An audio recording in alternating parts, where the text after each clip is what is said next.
तो इस एडिटोरियल में हम बात करने वाले हैं भारत के एक्सपोर्ट, भारत के निर्यात के बारे में कि भाई भारत के निर्यात की वर्तमान में क्या कंडीशन है और क्या भविष्य में संभावनाएं हैं। एक्सपोर्ट ब्लॉक्स, तो ये जो ब्लॉक्स आए ना, इसका मतलब होता है एक तरीके से समूह कि भाई भारत में जो जो चीज़ें भी एक्सपोर्ट की जाती हैं, निर्यात की जाती है, उन सभी के बारे में जो है हम इस एडिटोरियल में बात करेंगे। तो export blocks, India must not miss out, कि भाई इंडिया को जरूर जो है मिस नहीं करना चाहिए, इस चीज़ को नहीं खोना चाहिए। किस चीज़ को मिस नहीं करना चाहिए? ऑन द राइज, राइज का मतलब है उठना, है ना। On the rise in world trade, यानी कि भारत को विश्व व्यापार में उठने की कोशिश करनी चाहिए। On the back of, on the back of का मतलब है किसके सहारे? On the back of stimulus package. Stimulus का मतलब होता है प्रोत्साहन, है ना, कि भाई अभी हाल ही में भारत में ये जो एक तरीके से आर्थिक राहत पैकेज की घोषणा की गई है ना, जो स्टिमुलस पैकेज दिए गए हैं, तो उन स्टिमुलस पैकेजेस के सहारे भारत को कोशिश करनी चाहिए कि विश्व व्यापार में भारत जो है उठ सके। आगे देखते हैं। ऑफिशियल ट्रेड डेटा फॉर अप्रैल, कि भाई ये जो व्यापारिक आंकड़ा है अप्रैल के लिए, released at the mid point of the finance ministers 5 tranche, ये जो ट्रांच शब्द है ना, इसका मतलब होता है भाग। Released at the mid point of the finance ministry's 5 tranche package to salvage, ये जो साल्वेज शब्द है इसका मतलब होता है बचाना, the economy in the throes of, और ये जो अगला शब्द आया ना, यहाँ से देखना, in the throes of a pandemic या in the throes of something. In the throes of का मतलब होता है अत्यधिक परेशानी, in the throes of something का मतलब होता है अत्यधिक परेशानी। In the throes of a pandemic induced lockdown, lockdown जो कि किसके द्वारा आया ये लॉकडाउन? पेंडेमिक इंड्यूस्ड, यानी कि ये जो पेंडेमिक का मतलब होता है वैश्विक महामारी, और इंड्यूस का मतलब होता है प्रेरित करना, यानी कि ये लॉकडाउन जो कि प्रेरित किया गया किसके द्वारा? कोरोना वायरस के द्वारा, पेंडेमिक के द्वारा, है ना। और उसके चक्कर में क्या है? अत्यधिक परेशानी की हालत है। तो अत्यधिक परेशानी की हालत में है हमारी इकोनॉमी, उसको बचाने के लिए ये जो 5 भागों में पैकेज की घोषणा की गई है ना, उसके लिए ये कोमा टू कोमा बताया है ना। Official trade data for April was the grimmest in over 2 decades. तो ये जो एक तरीके से अप्रैल के लिए अगर हम बात करें व्यापारिक आंकड़े की, तो ये जो था बहुत ही ज़्यादा ग्रिम था। ग्रिम का मतलब है एक तरीके से बहुत ही ज़्यादा खराब रहा है। ओवर 2 डिकेड्स, कि पिछले 2 दशकों की अगर हम बात करें तो अप्रैल का जो ये व्यापारिक आंकड़ा हमें देखने को मिला, इसकी स्थिति जो है बहुत ही खराब रही है। ये एडिटोरियल जो है फाइनली यहाँ तक बात करना चाहता है। आगे देखते हैं। मर्चेंडाइज एक्सपोर्ट्स, यानी कि मर्चेंडाइज का क्या मतलब होता है? एक तरीके से आपके जो व्यापारिक माल होते हैं ना, goods that are bought and sold, है ना। मर्चेंडाइज एक्सपोर्ट, कि भाई ये जो व्यापारिक माल है जिनको कि निर्यात किया जाता है, तो merchandise exports had collapsed, collapse का मतलब होता है गिर जाना, ढह जाना, हैड कोलैप्स्ड बाय ओवर 60%। तो एक तरीके से ये जो व्यापारिक माल का जो निर्यात है उसमें कितनी कमी देखने को मिली हमें? कोलैप्स्ड मतलब इतना गिर गया, इतनी गिरावट आई है 60% की, 60% की। एंड इम्पोर्ट्स कॉन्ट्रैक्टेड, और जो आयात है, इम्पोर्ट है, कॉन्ट्रैक्ट, कॉन्ट्रैक्ट का मतलब है कमी आना, संकुचन आना, उसमें संकुचन देखने को मिला है हमें। ओनली स्लाइटली लेस, है ना, हल्का सा, only slightly less. Only 2 of India's 30 biggest export products clogged positive growth. इसका क्या मतलब हुआ? Only 2 of India's 30 biggest export product, कि भाई भारत के जो बड़े बड़े उत्पाद जिनका कि एक्सपोर्ट किया जाता है, जिनका कि निर्यात किया जाता है, उन 30 बड़े बड़े उत्पादों में से सिर्फ 2 उत्पाद ऐसे थे जिन्होंने पॉजिटिव ग्रोथ दिखाई है ना। ये जो लिखा हुआ है ना क्लॉक्ड पॉजिटिव ग्रोथ, का मतलब है कि भाई 2 उत्पाद ऐसे थे भारत के द्वारा, 30 बड़े उत्पाद जो कि निर्यात किए जाते हैं उनमें से 2 उत्पाद ऐसे थे जिन्होंने कि पॉजिटिव ग्रोथ दिखाई है ना, उनमें ग्रोथ देखने को मिली। एक तो है आयरन ओर और दूसरा है फार्मास्यूटिकल्स। आयरन ओर का मतलब होता है लौह अयस्क, और फार्मास्यूटिकल यानी ये जो दवा औषधि से संबंधित होता है ना, उसको कहा जाता है फार्मास्यूटिकल, है ना। तो इन दोनों में हमें थोड़ी सी जो है वृद्धि देखने को मिली है ना, इनका निर्यात भारत के द्वारा किया जाता है। द लेटर, अभी देखो क्या लिखा हुआ है, लेटर, LATTER। अब देखो यहाँ पर 2 बातों का उल्लेख किया गया है। एक तो है, पहली बात तो हो गई आयरन और दूसरा है फार्मास्यूटिकल। तो ये जो आयरन और है ना, ये जो पहली वाली बात है, इसको हम बोलेंगे फॉर्मर, FORMER। और ये जो बाद वाली बात है ना, जिसमें बाद में जिस चीज़ का उल्लेख किया गया उसको हम बोलेंगे लेटर, LATTER। लेटर मतलब बाद वाला, फॉर्मर यानी पहले वाला। तो iron ore and pharmaceuticals the latter by just a quarter of a %। तो ये जो फार्मास्यूटिकल है यानी कि जो दवा संबंधी ये जो निर्यात है इसमें वृद्धि देखने को मिली, लेकिन कितनी? Just a quarter of a % है ना, यानी कि 1% का भी 1/4, बस इतनी सी वृद्धि देख ली मिली है ना। तो कुल मिला के कोई खास ज़्यादा वृद्धि नहीं है। Thanks to the sharp dip in global oil price. अब यहाँ भी थोड़ा सा मजाकी अंदाज में एडिटोरियल बात करना चाह रहा है। Thanks to the sharp dip, dip का मतलब बहुत ज़बरदस्त कमी आई है। किसमें?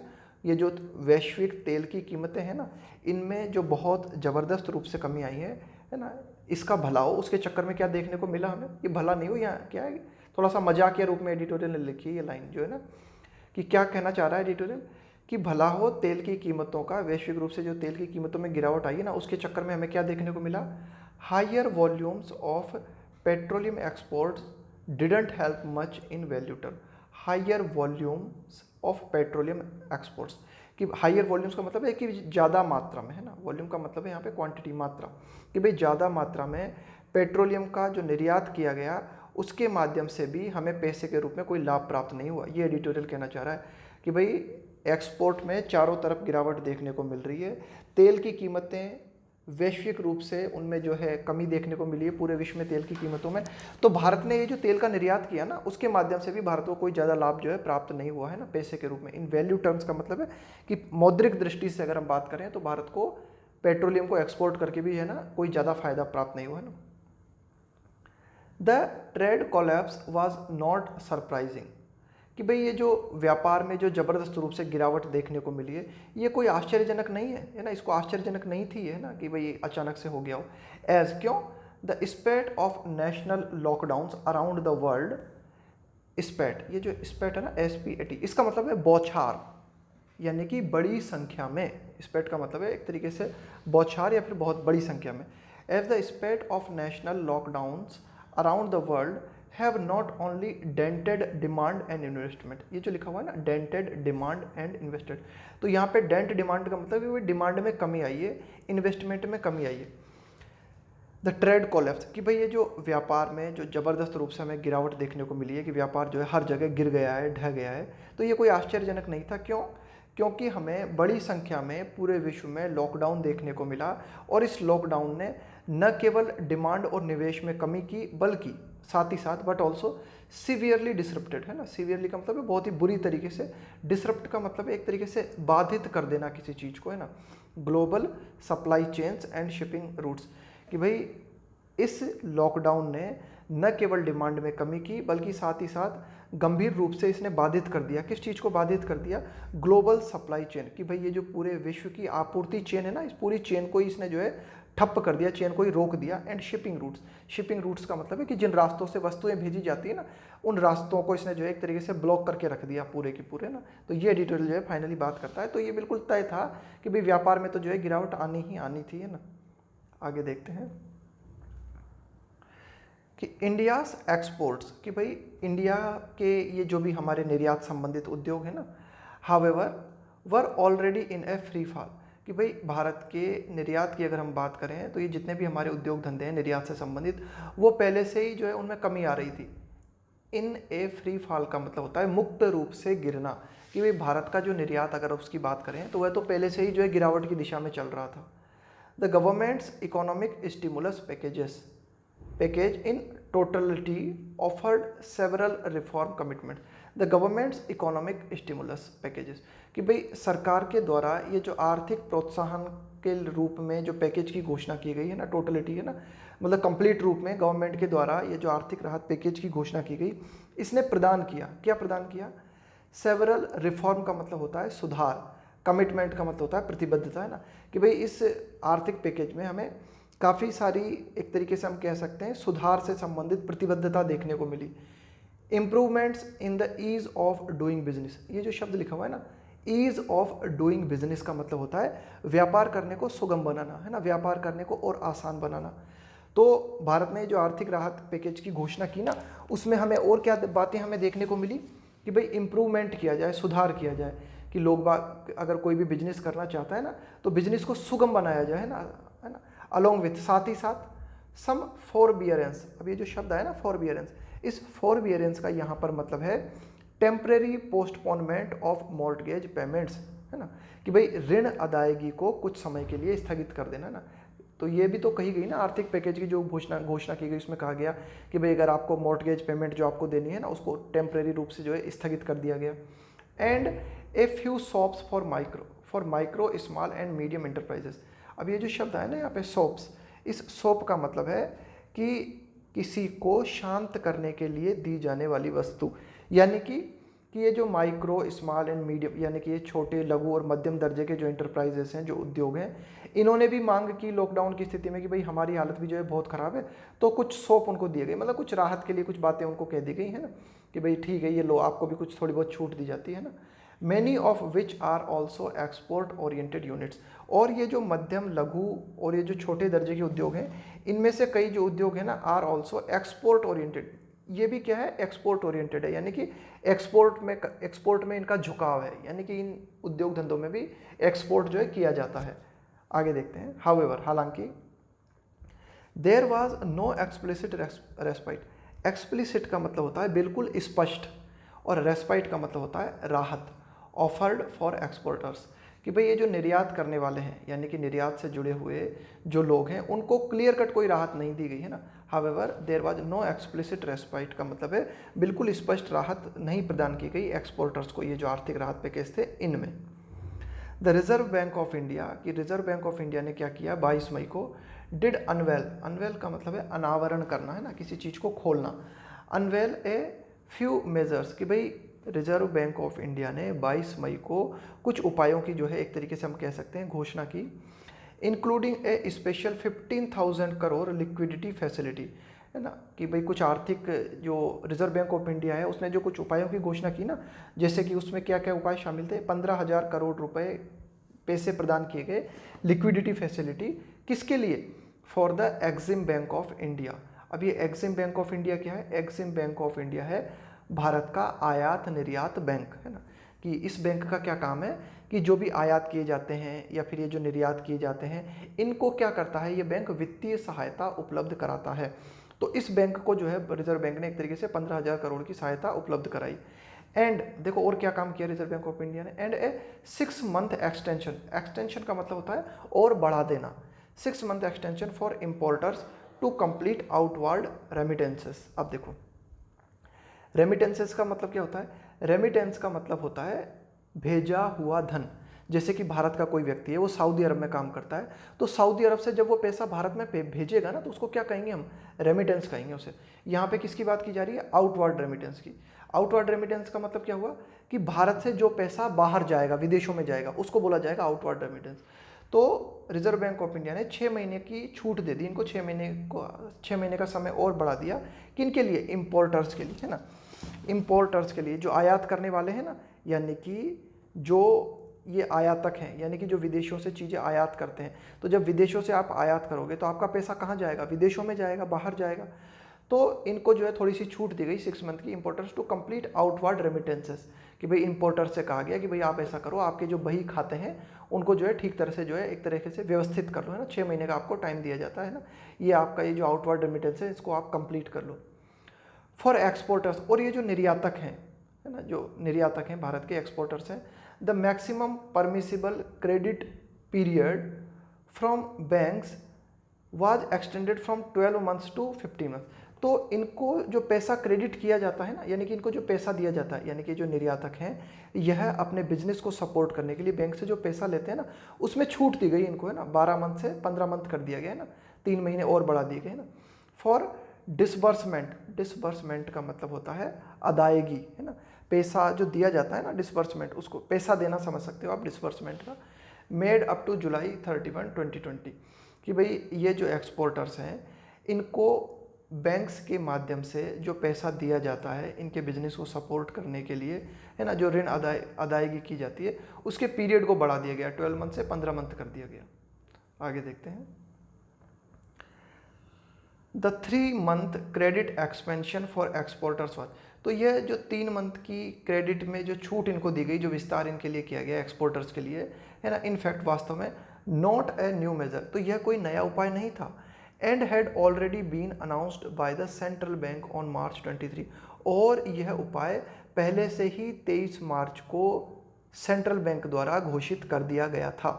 So it's repackaging 2 months later.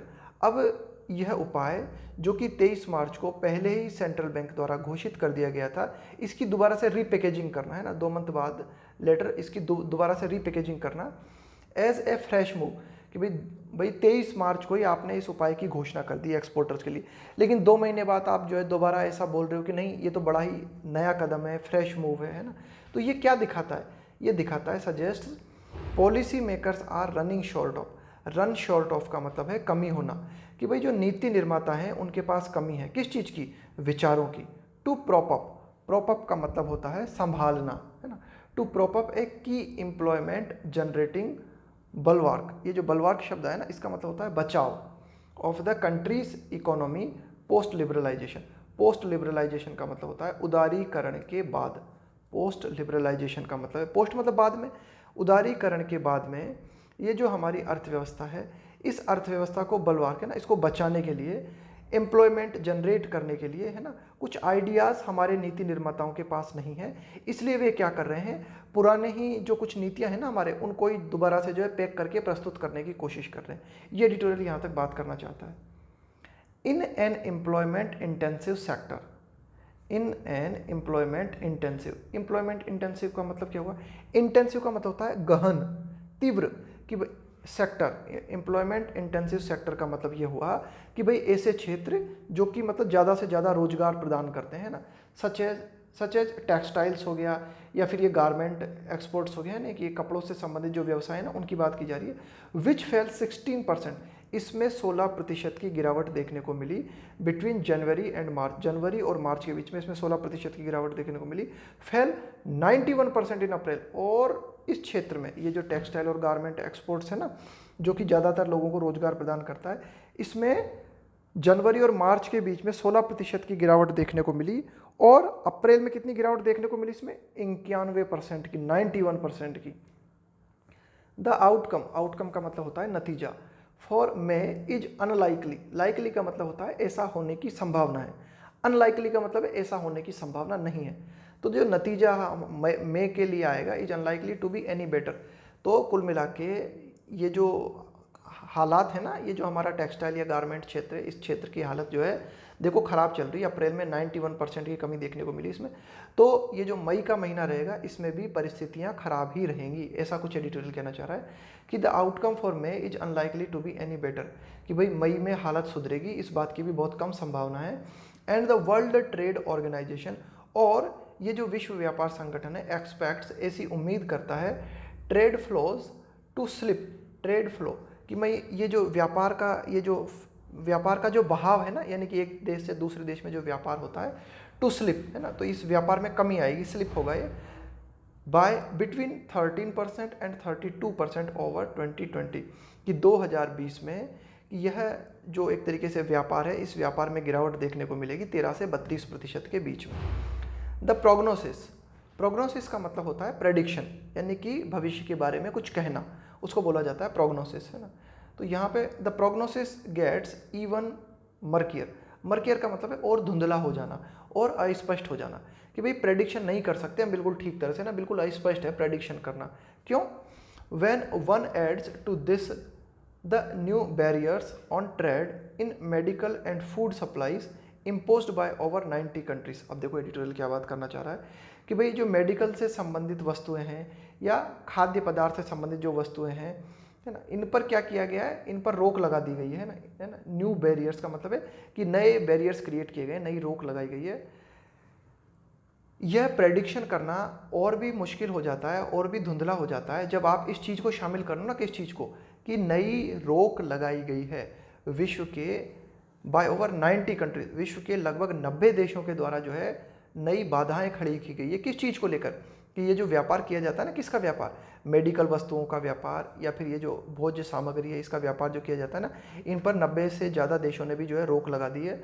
And an increasing tendency, और एक बढ़ती हुई प्रवृत्ति हमें देखने को मिलती है, to look inward for essential supplies, कि प्रत्येक देश अपने भीतर ही देख रहा है, आवश्यक वस्तुओं की सप्लाई के लिए ना, इसेंशियल सप्लाईज का मतलब है कि भाई कुछ ऐसी वस्तुएं जो कि बहुत ही ज़्यादा ज़रूरी है आपके लिए, जैसे कि जैसे कि फूड सप्लाईज हो गई या फिर मेडिकल संबंधित सामग्री हो गई, ये किस में आती है, इसेंशियल सप्लाईज में आती है।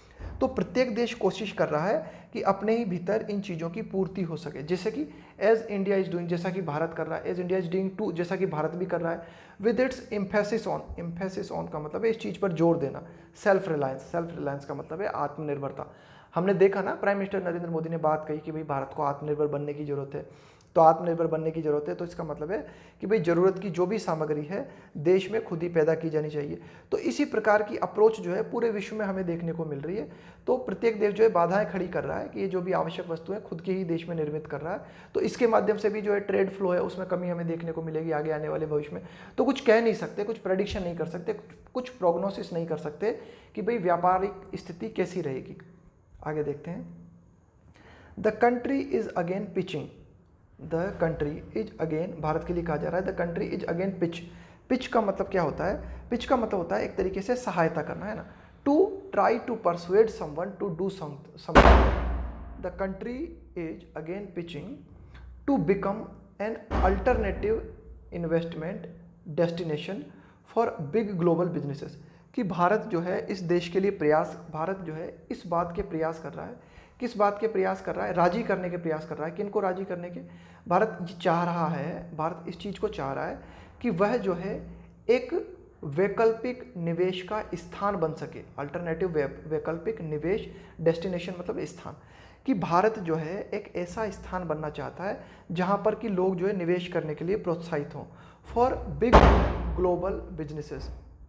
कि भाई बड़े जो वैश्विक व्यापार हैं, वे बड़े बड़े वैश्विक व्यापार है ना, वे इस बात के लिए प्रोत्साहित हों, किस बात के लिए प्रोत्साहित हों, कि भाई यहाँ पर जो है लोग बाग जो है निवेश करने के लिए प्रोत्साहित हो, इन द होप, इस आशा में, दैट द कोविड-19 पेंडेमिक, कि भाई ये जो कोरोना वायरस वैश्विक महामारी है, वुड प्रॉम्प्ट का मतलब है इस चीज़ के लिए, प्रॉम्प्ट का मतलब है उकसाना, किसी चीज़ को प्रेरित करना, देम टू हेज का मतलब है यहाँ पे एक तरीके से अपने आप को बचाना, निवेश के द्वारा बचाव करने की कोशिश करना, हेज का मतलब है बचाव करना। Their China dependent supply chain, China dependent supply chain, कि भाई मतलब ज़्यादातर विश्व जो है ना वे डिपेंडेंट है, किस पर डिपेंडेंट है, चाइना पर डिपेंडेंट है सप्लाई चेन के लिए, कि भाई चाइना जो है, चाइना के माध्यम से विश्व के कई देशों में जो है सप्लाई की जाती है, ज़्यादातर देश जो है इस चीज़ पर डिपेंडेंट है। भारत क्या चाह रहा है इस लाइन में, यहाँ से यहाँ तक ये कहा जा रहा है कि भारत जो है कोरोना वायरस को देखते हुए ये कोशिश कर रहा है, भारत जो है कोरोना वायरस को देखते हुए ये कोशिश कर रहा है, क्या कोशिश कर रहा है, कि भाई भारत जो है एक ऐसे स्थान के रूप में डेवलप होना चाहता है, भारत एक ऐसे स्थान के रूप में डेवलप होना चाहता है जहाँ पर बड़े बड़े जो वैश्विक व्यापार है ना, वे एक तरीके से प्रॉम्प्ट हो सकें, आ सकें यहाँ पर, है ना, और अपना जो है निवेश स्थापित कर सकें। ये एडिटोरियल जो है यहाँ तक बात करना चाह रहा है। But investment moves are a longer term play, लेकिन ये जो निवेश है, बट इन्वेस्टमेंट मूव्स, कि भाई निवेश से संबंधित जो कदम है, are a longer term play, are a longer term play. तो ये क्या है, एक लंबी अवधि के खेल हैं ये, कि भाई इन्वेस्टमेंट के कदम जो हम उठाने की कोशिश कर रहे हैं ना, तो ये क्या है, एक लंबी अवधि की बातें हैं ये, ऐसा नहीं है इनके तत्काल फायदे देखने को नहीं मिलते। मीनवाइल, इसी बीच, Indian exporters should not be caught on the back foot. अब देखो ध्यान देना, इंडियन एक्सपोर्टर्स, कि भाई ये जो भारतीय निर्यातक हैं, should not be caught on the back foot, ये जो शब्द लिखा हुआ है ना, cot on the back foot, ये जो फ्रेज लिखी हुई है, catch somebody on the back foot, क्या मतलब होता है इसका, इसका मतलब होता है कि असावधान हालत में पकड़े जाना, असावधान हालत में पकड़े जाना मतलब कि भाई आप तैयार नहीं थे उस स्थिति के लिए, उस स्थिति में आपके ऊपर हमला हो जाए।